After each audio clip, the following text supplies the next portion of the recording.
internets. And so I This is where I think we're go just about there. live from Chelsea, Alabama. It's Tuesday morning live.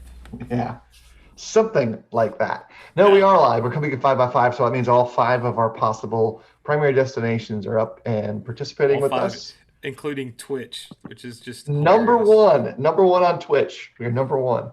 The I keep only it religious show on Twitch. That's why. very likely, and I enjoy that aspect of it. Terry, how you doing?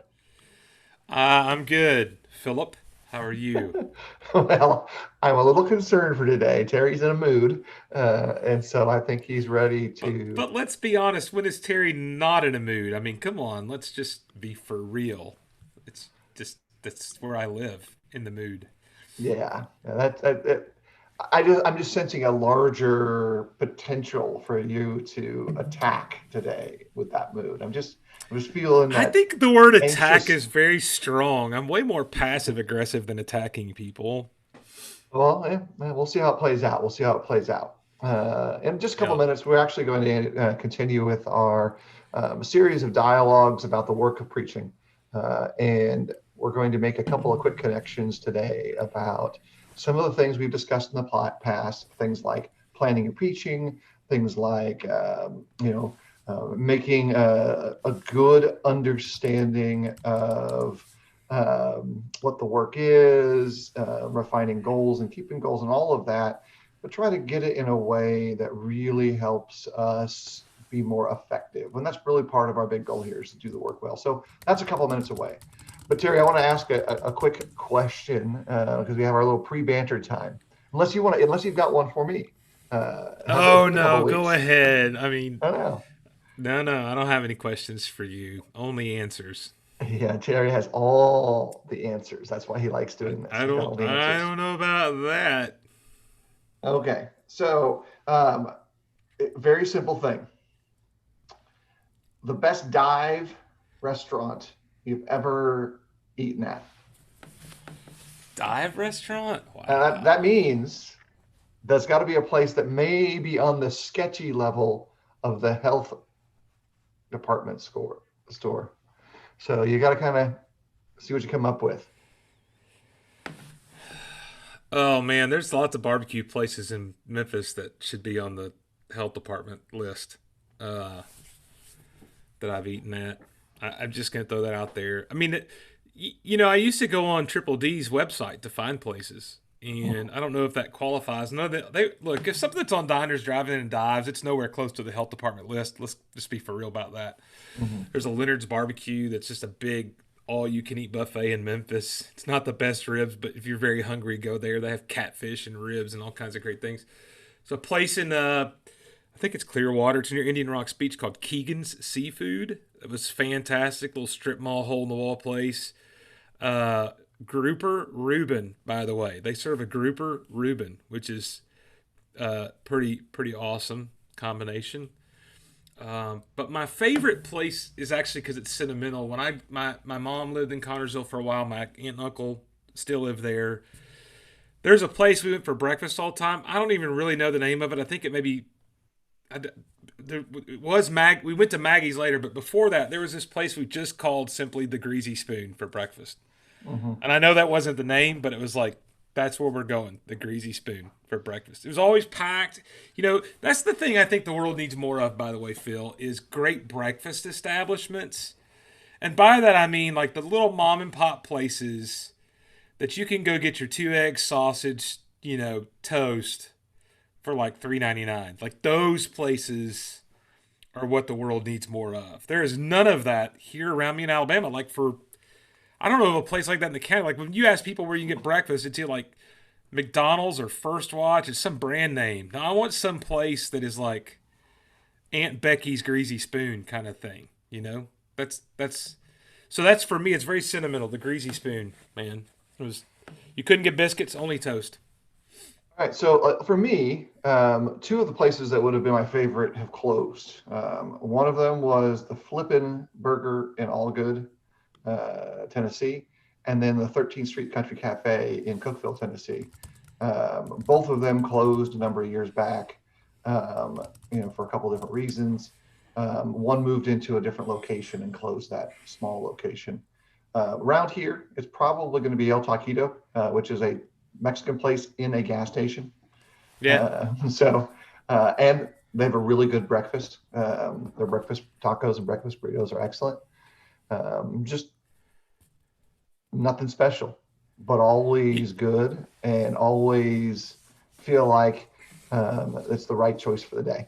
So You know, Tompkinsville, Kentucky has a place called Dovey's. You ever been to Dovey's? It's I think got I like one of have. the greasiest burgers ever, and you sit on a Yes, I counter and you have. watch them cook. Yeah, Yeah. another They press great those place, things. right? Oh Yeah. yeah, they press them, fantastic. Yeah. You Yeah. know, and it's not really a. By the way, a greasy spoon or a diner, drive in and dive's been there, but it's not really a dive. But Ricardo's in Tampa, that's another favorite. I don't know. Yeah. That's You pretty know, I cool. don't. I don't know if we classify that as a dive, but it's pretty close. I mean, when you have to walk inside, there's three tables. You have to sit outside. Um, how I didn't. It was in Indiana, so that's why it wasn't Southern. I went to visit family. He's criticizing me for not getting biscuits. Um, Yeah. when you cross the Mason Dixon line, you go into the land of toast and unsweet tea. And but when you have family, you love them up there. It's good memories. Good memories. Well, let's go ahead and get into the core of the work. If we want to talk about diners, drive-ins, and dives, that's an entirely different podcast, and we can probably do that It is, but you for. are trying to rip off Guy Fieri's hair a little bit there. I mean, let's be honest. You kind of got the half I a have his. guy Do I hair get his spike going on. car? What about his car? Dude, you don't want his car. It would help me keep my hair better. Probably. Yeah. You could get a wig. You should get a wig that has the blonde spiky hair coming out of it, Yeah. and do the work on wig. We should have A a whole do the whole work episode. costume day or something. That would be hilarious. We just have Stoneheart join us, and he'll take care of that. Dude, Stoneheart. A Yeah, faux hawk of his. yeah. Let's get down to the heart of Faux the matter, Hawk and though. Crocs. That's the name of Stoneheart's memoirs. Faux Hawk and Crocs. So it's a little ironic that Terry's still distracted, but It's intentional. yeah, he sees squirrels, he goes. Um, One of the things I think is really important for those of us who are trying to continue to get better at the work that we do is to be very precise with goal setting, with defining and refining what it is we're doing. And there's two parts of that. And the first part of it we're going to talk about today. And at some point in the future, I want to talk about passion in work. I think there's ebbs and flows to the passion that preachers bring with them to the table. And that is probably an equally important part of this process. And it affects all of the other emotional intangibles that create quality work. But on the first half, uh, so think about it this way. This actually started because one of the guys who sometimes listens in that Terry knows as well, Nick Angel, asked about a book that I had on my digital shelf. And it is a text written by Andy Stanley. It's entitled Communicating for a Change. And it really walks through the process that Andy believes is one of the best ways to communicate biblical instruction, encouragement, etc. And read it. I think it's a worthy addition to the table. If you're trying to improve your communication, give it a read. Think about the process that's outlined there, and ask yourself a couple key questions. Will it work for me, and how would I fit it within it? But it ties together something that maybe even more people are already familiar with. There's two financial books that have been available over the course of the years. One of them is entitled The Richest Man in Babylon, written in 1926. The other one's more recent, and it's called Rich Dad, Poor Dad. Both of those books package what the authors believe is poignant advice that everyone needs to know in the form of narratives. And so The Richest Man in Babylon takes a parable approach and sets it in Babylon and tells stories around the parable. And Rich Dad Poor Dad uses two different people, two different dads and their lives to teach truths about money management. I'll tell you, Rich Dad Poor Dad has some sketchy advice in it, but the principle is solid. Where here's a story, here's a value, here's an outcome. Now, in Stanley's book, there's a series of conversations that talk about reflecting and figuring out what you're going to do. And so I'll illustrate it this way. I teach. I teach the Bible. I teach the people who listen the Bible. Or I teach.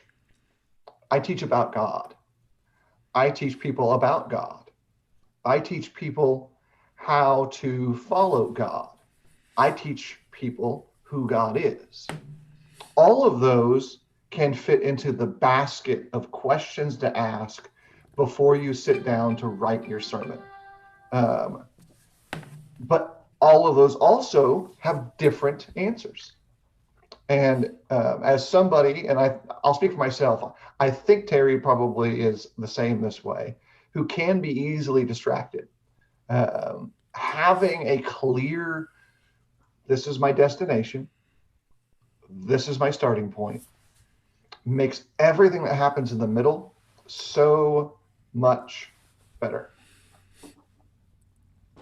So what do you think, Terry? I think we've got a really key, a really plain outline for today, which you've also commented on as well. And there's a couple of comments Edwin's going to bring up too, but I'll pass the buck off to you. And I've got a couple of things I want us to kind of walk through in regards to the key idea here in a second. Oh, sorry, I got distracted. Yeah, great. There, This is, yeah, like let's I go said, ahead. this is the mood.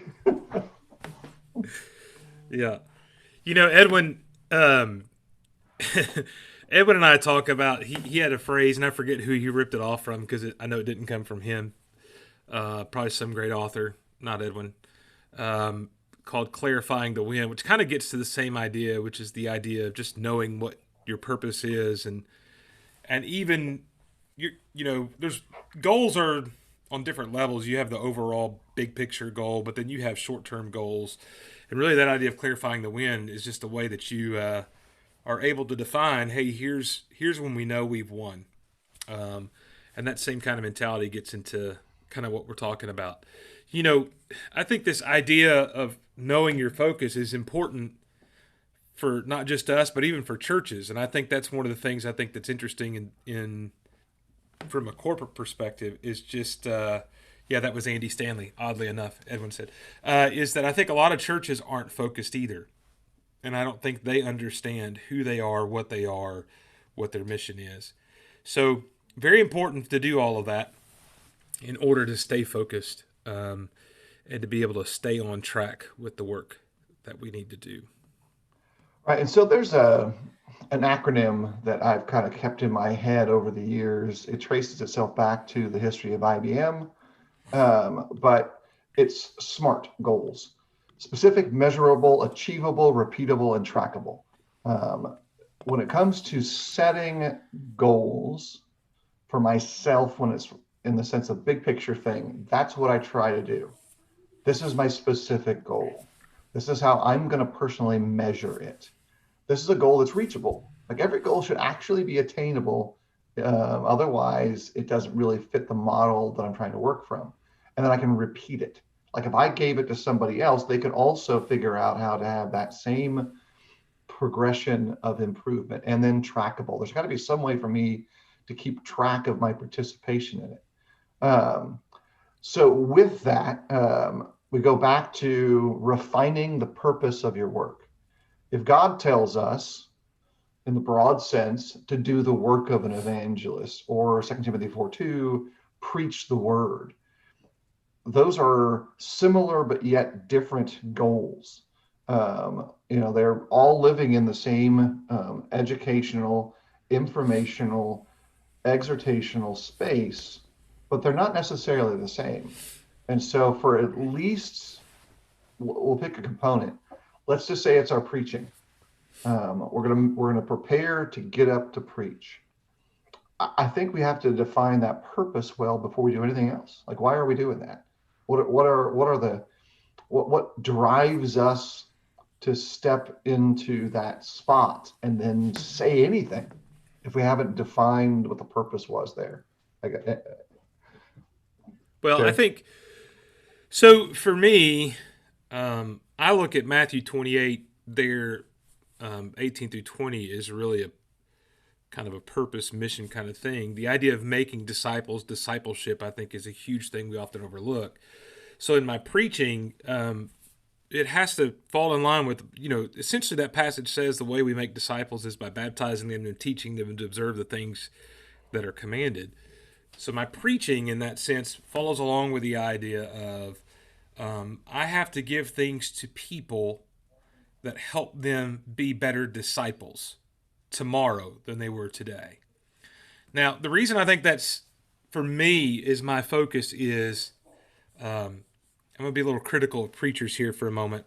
Sometimes we can get distracted from that idea by really interesting things biblically that don't necessarily help us out in the idea of life changing and molding and shaping into discipleship. Um, Look, there's you and I may have, and me and Edwin do all the time, have some interesting spiritual biblical discussions about how things go together or maybe connections and those kind of things that I would never focus on in the pulpit because it's not following the focus of my mission, right? Mhm. We could talk about like how this pattern is seen throughout. And sometimes that does help, right? But sometimes it's just interesting fodder, really. But it's not really part of that focus of disciple making. So I think sometimes, especially preachers struggle with this, Phil, I think, and maybe you would agree, maybe not.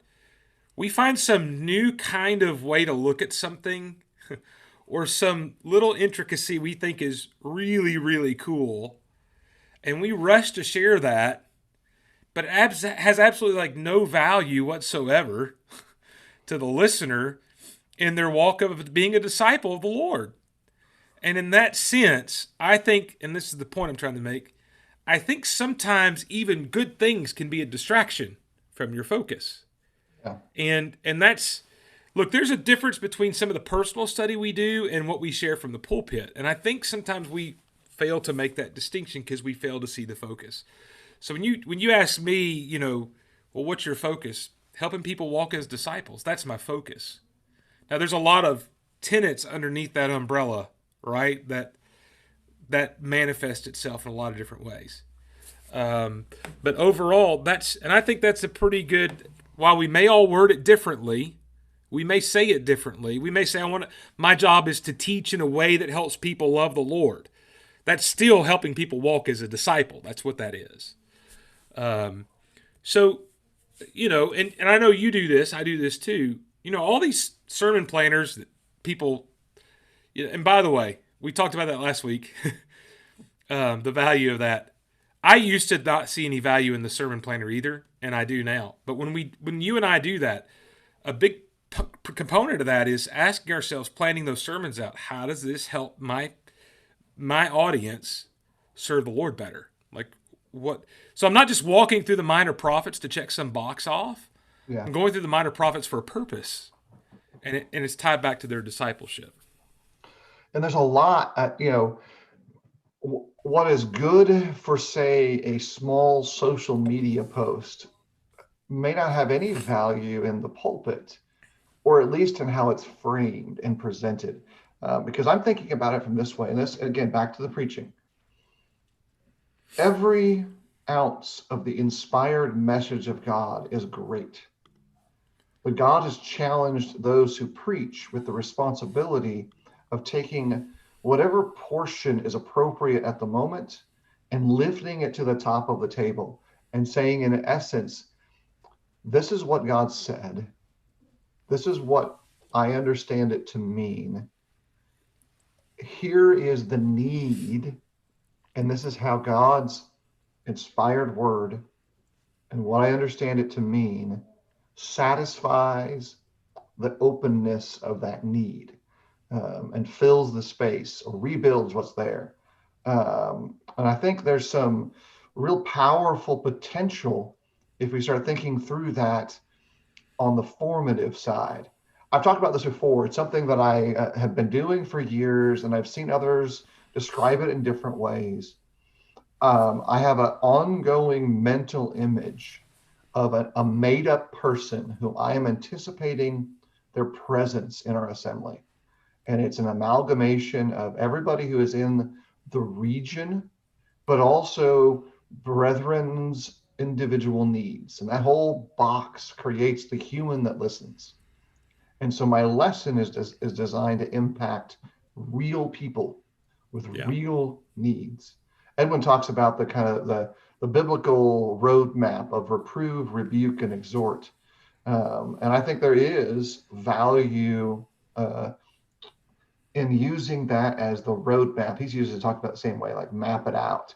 Um, so if we've Yeah. got our destination refined, whatever that is, and in the sermon you can get it there quicker. Like, okay, this is what I know my audience might look like, and this is my starting place. Well, here's the roadmap. And so my lesson may include in the course of it exhortation, reproving, even rebuking. And it will probably go through the process of stepping on all of my toes first.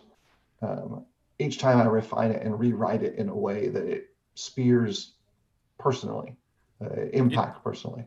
one of Edwin's other comments is that he said the cool thing about our mission to preach the word is how it follows in the footsteps of the prophet. So if I combine those last two comments of his, reprove, rebuke, and exhort, everybody knows from last week's conversation I had to preach on Zephaniah this week. Zephaniah, is 3 chapters long. The majority of it is pretty harsh. Like he comes in, it starts off, and here's some interconnectivity with you. It starts off with the complete reversal of Genesis chapter 1. Like his judgment is, I'm going to undo all of creation. Kind of echoes the idea of Genesis 6 and other places. And so you have kind of this reproving, rebuking in the first couple of chapters. But in that last section, it talks about this time where the Lord will live among you and he will sing praises over you and he will exalt you and he'll heal the broken and he'll lift up the lame and he'll restore those. And so there is this, and really the whole thing, just to give you a cliff notes, is the day of the Lord and then another day of the Lord. And this final day of the Lord picture is painted as one that's very positive and hopeful. Well, in that 3 chapter book, you see all three things that Edwin talked about. You see reproving, you see rebuking, and you see exhortation. You see that, hey, this is bad, but there's good coming, right? You have all of those things. And I just think it's really interesting to see. And you'll see that pattern throughout the prophets. You'll see that in almost all of the prophets. This mixture of rebuking and warning with a message of hope. I think one of the things that I misunderstood, the reason I share that kind of, I think those are great comments to put together, is when I started preaching, I used to think that my sermons had to be one of those three things, right? That there was this reproving sermon, then there's a rebuking sermon later, and there's an exhortation sermon. No, I think the thing is that if we can, every sermon ought to be all three of those things in the Yeah. same pattern of the prophets. There are, in every area of our life, for all of us, we are not perfect. And it's not just that we're not perfect in a couple of areas. The reality about us as humanity is we are not perfect in any area. So in everything that I teach on, for me, there's always some place I can grow in that. There's always some place I need to be corrected in, and I always need to be encouraged to do that, to correct my life and to continue to grow.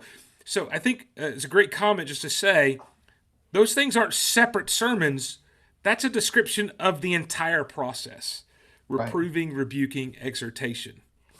And I'll add this, as someone like Terry and I talk about this all the time, who loves the intricacies of the scripture and how inspired messages of God kind of echo and work together and layer together and are intertextual in various ways. I want those who are being encouraged, admonished, and strengthened by God's word to see those things. But let me tie Absolutely. something together. Yeah. um, you make a preaching plan. In that preaching plan, it allows you to do that without being so brute force. So Sunday prior, we were in Galatians chapter 4, verses 19 through 31. That's the subtitle text, Who's Your Mama? That's my own personal subtitle to that section. Uh, so, so you have that text right Ah, there. the And bondwoman then and the free woman. Who's that's your right. mama? So this Sunday, it's part of our annual, the big theme for the year, which is bring the text to life and talking about how we take the scriptures and practically apply them. We're going to look at Abraham and how his life was one in transit. So now last week we talked about Abraham in one light and his progeny in that sense, but now we get to go back to that same story and see what else God is teaching us from another perspective. And so we've taken two separate passages, but shown how they really do live side by side. They work side by side.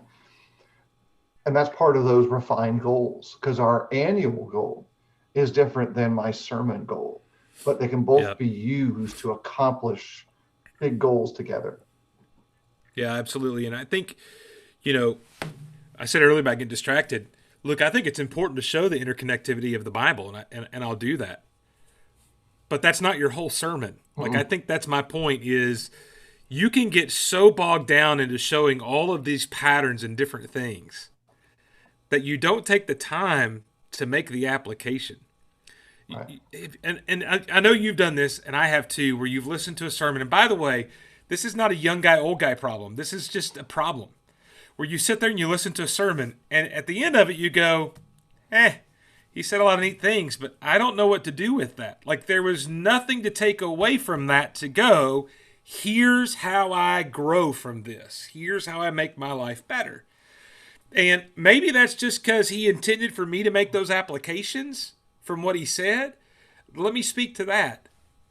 No, because our job is to help point people to the application process. Yeah.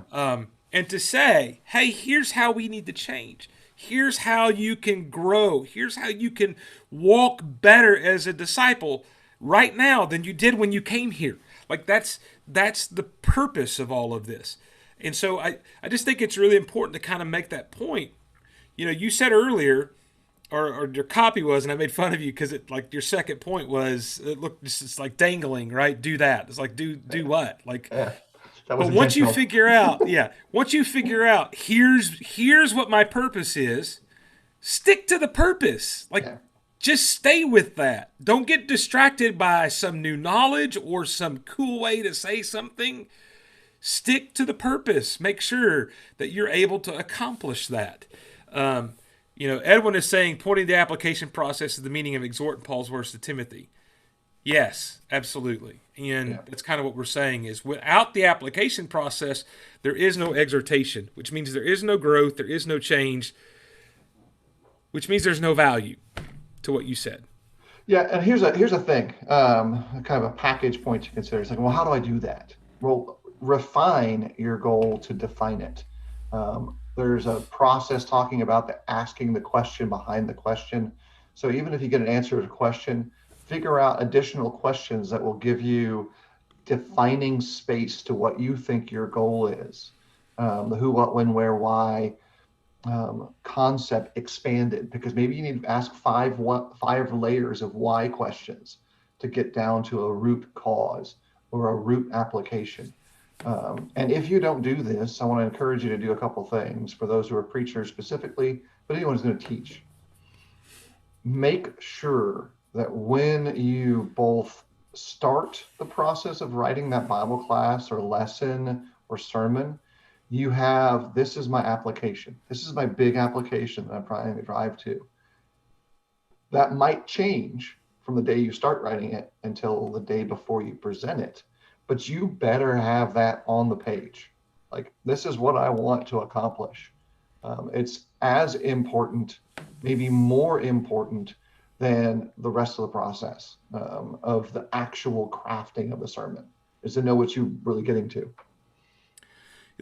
And you said something that I was going to go there anyway, but you said when you sit down to write your Bible class or sermon, Yeah. this is why actually thinking through and writing what you're going to say is so important to this process. I know there are some people who think, hey, I'll just come up with, half a page of notes and I'll just kind of spit that out off the top of my head when I get up there. And I know there's guys who do a great job with that. But for me personally, to actually be effective at what I want to do, to actually be able to accomplish all of these goals, I think it's really important to actually prepare effectively for what you're going to present. And for me, by the way, that means crafting everything I'm going to say. One of the ways, there's a lot of different ways you can do things, but one of the things I really like is what we call triads, which is you're saying the same thing essentially three different ways. If you do that enough, it's funny when I have interns, they always joke around. By the end of the summer, I've drilled that into their head so much that they talk in triads. But one of the effective ways to use triads is you were talking about that you have to preach to this analogous kind of collection of everybody. But you have to also realize that this is this diverse group, that you've got people who are 12 years old that need to bring something home with them. You've got people who've been a Christian for 40 years that need to gain something from this sermon. And you may have a visitor who has no knowledge at all, but they still need to gain something from this sermon. Well, in the triads, a lot of times, I'll actually do those in a way that points to the different parts of my audience. And maybe one of them is directed more towards a younger audience and more towards an older and more towards a neutral or something. But it allows you, but the reason I bring that up is all of that has to be crafted. You can't do that on the spot, not effectively. So one of the things is that you have to really put some effort into staying on focus, which means it's a lot of work. Like, I think that's the thing to get people to understand is to do this stuff right, it's a lot of work. You just can't get up on Sunday morning, throw something together on the way to church, and deliver it in a way, or, by the way, as I know some have done, print an outline off of the internet and then go and just preach it. That's not effective work. That's not, you're not glorifying God in that, and you're not exhorting, you're not reproving, rebuking, and exhorting in that from that standpoint. Let me add this as kind of like, but here's an also. Even if you can, even if you possess within yourself the ability to quickly accomplish the best crafted sentences on the fly, I will tell you that it will be better if you sit down and think about it.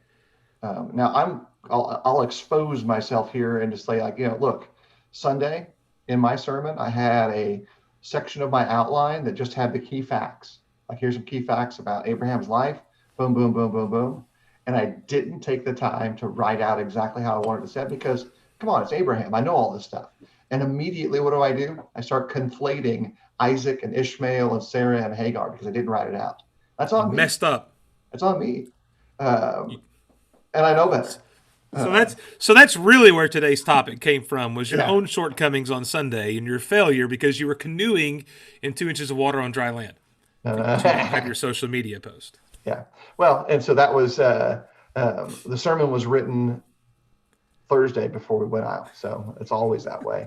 But it's just like, this is how it is. This is a real investigation of let's do this better. Here's another illustration. Edwin wrote today, the other day, I just happened to see it, about one of his processes of reading the scriptures is to print out the whole thing on a page. And a comment came as a side note to that, where someone said in that discussion that, hey, they had just started reading from the Bible without paragraphs, chapters, etc., in more of a reader's format. Here's my point to those two illustrations. Those are two different goals. One is to put it all on one page so you can see it all together. The other is set up to just simply read. That's why I think there's great value in having the Bible presented, the Bible itself presented to you in a way that meets that goal. If I just want to read the Bible, I don't want any chapters or verses. Yeah. Paragraphs, yes. Chapters and verses, no. We live in such an amazing time, don't we, that we can get the Bible in so many different formats that help us and assist us that, 40 years ago, 20 years ago was just something we didn't think about. This reader version of the Bible is a fairly modern concept. And by modern, I mean in the last 10 years. And it is simply fantastic. I think it's a great thing and a great tool.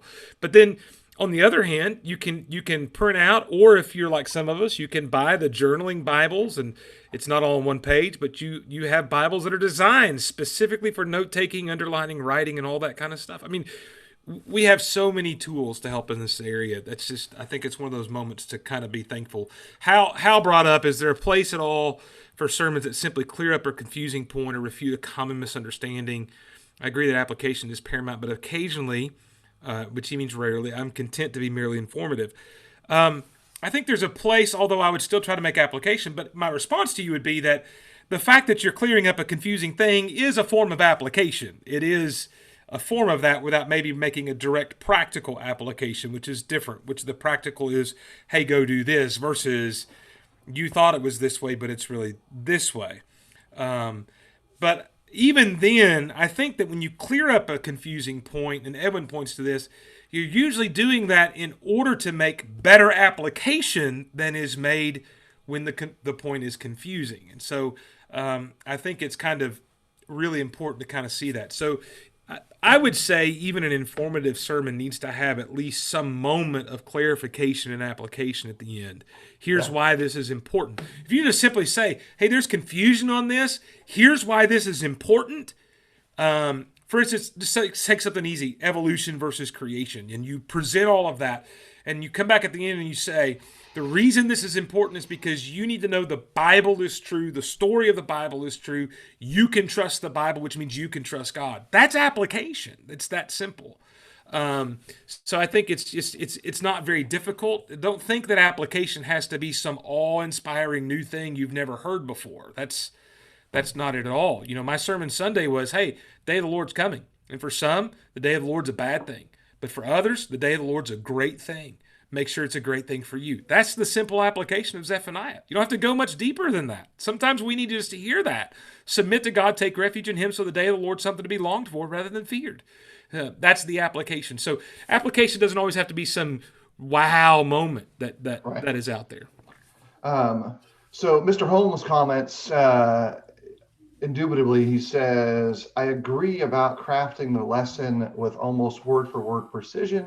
If you preach the same phrase for a long time, it's easy to get into a rut and say the same thing in the same way. Manuscripts give you a chance to be more creative and more interesting so that the audience has more of a chance to get the text. And I think that's really Yeah. important. It just gives you a chance to really open up the potential to hit all the cylinders of opportunity. Like you can, because that's really down like you're trying to help them to understand, share the results of your own study in a way that encourages them to want to study, Yep. want to meditate. And I want to make a quick side point to that. When I say study, I'm actually including in my head the idea of think about it, research it, reflect about it, and then apply it. Like those are things that are all in the basket of study. Benjamin Young says, beyond preparation, my notes exist to keep me from meandering and getting Yep. in the way of the message. And I'm just going to give you 8 amens to that, like all Yeah. the plus signs, But because that's easy for me get to in the do. way. You get in the way of yourself sometimes. You know, to Shane Scott's point about So that's just manuscripting, that's Mr. Holmes to you. Mr. Holmes. I forgot Mr. Holmes. Yes. Sherlock. Yeah. Um, every speech value in our world is manuscripted. Mm-hmm. I want you to think about that. Any graduation speech, any wedding, any funeral, um, any presidential speech, any acceptance speech at the Hall of Fame, all of them have been manuscripted. Many of them have been the product of speech writers taking time to precisely change things to get the best kind of effect out of what is said.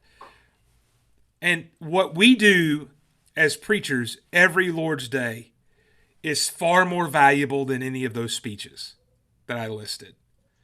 And why would we not put the same kind of effort into our presentations that they do into theirs?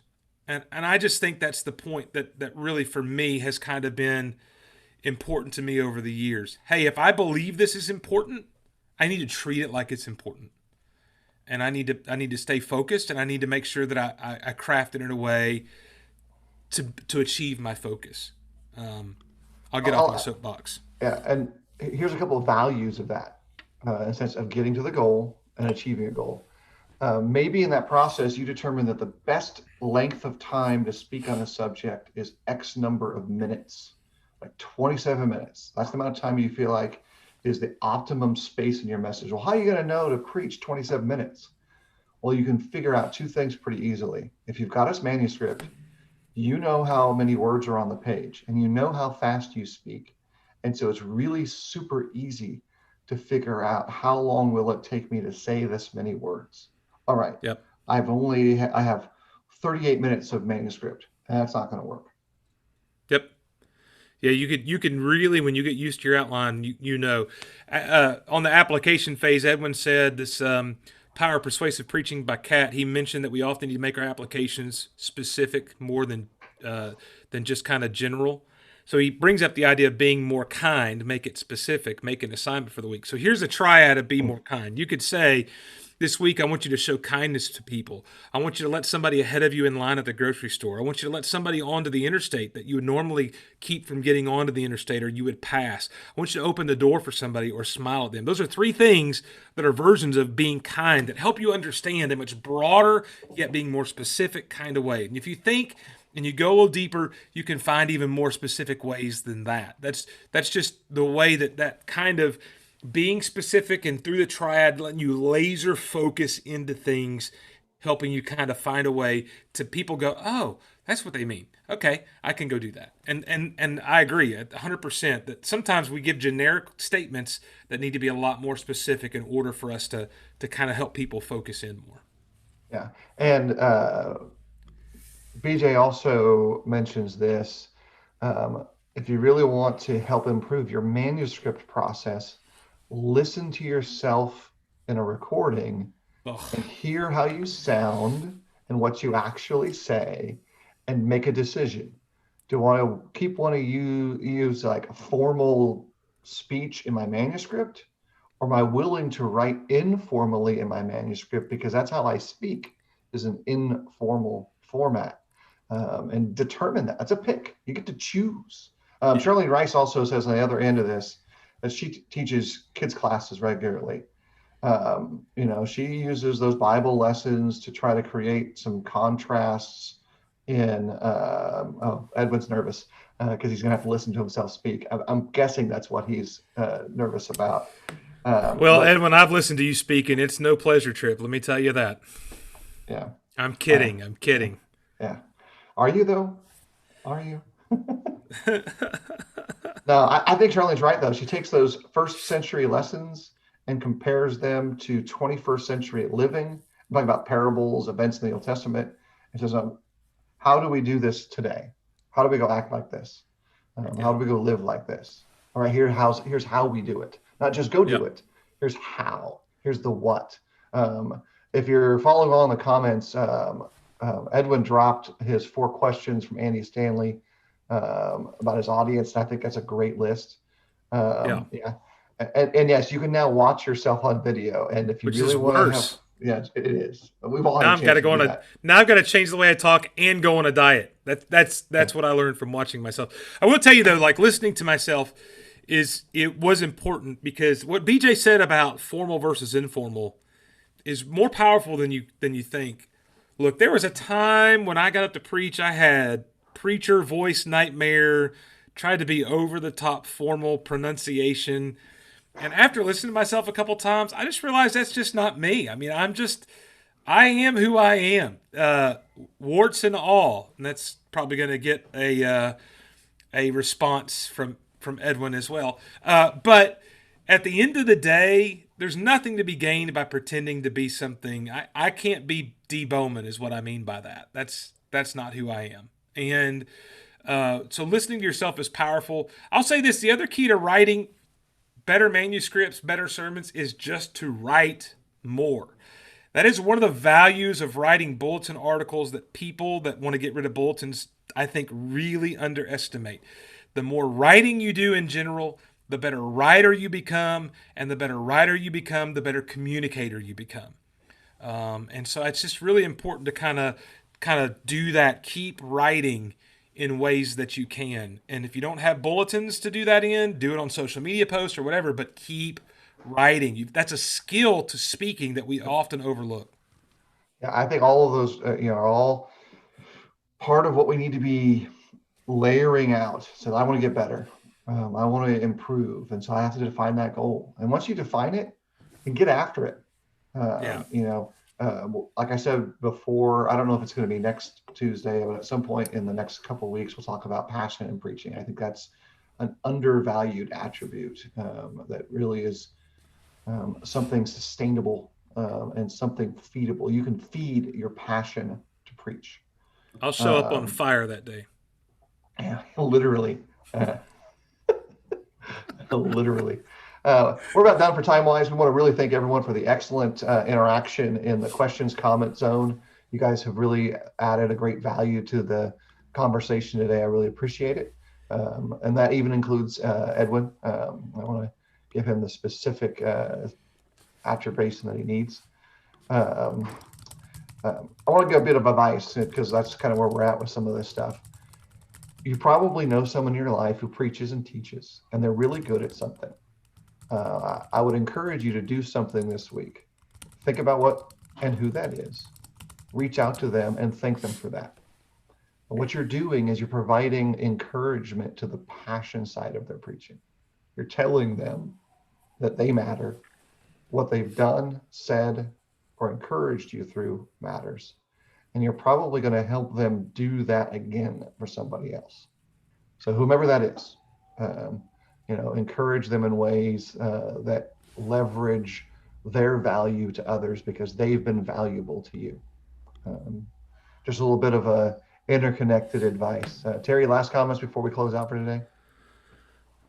Along those lines, I just think just take a moment today to reflect on the people in your life who may be struggling.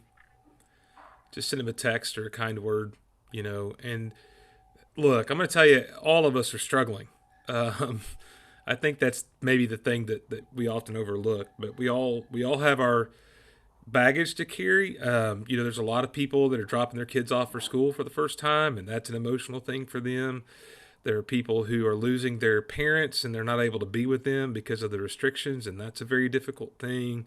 There's caretakers like myself who we have our moments where we're, in need of a little encouragement. Just look around and think about the people in your life that could just use a quick pick me up, and send them a text message or give them a call, and you'll be uplifted in that process as well. I promise you that. Yep. All right, everybody. I want to thank everyone for every ounce of encouragement. The participation again, as always. If there's something that Terry and I can do to help you in your work as an evangelist, as your work as a believer, as your place, as you seek your place in the kingdom, just let us know. We'd be happy to help. Y'all take care.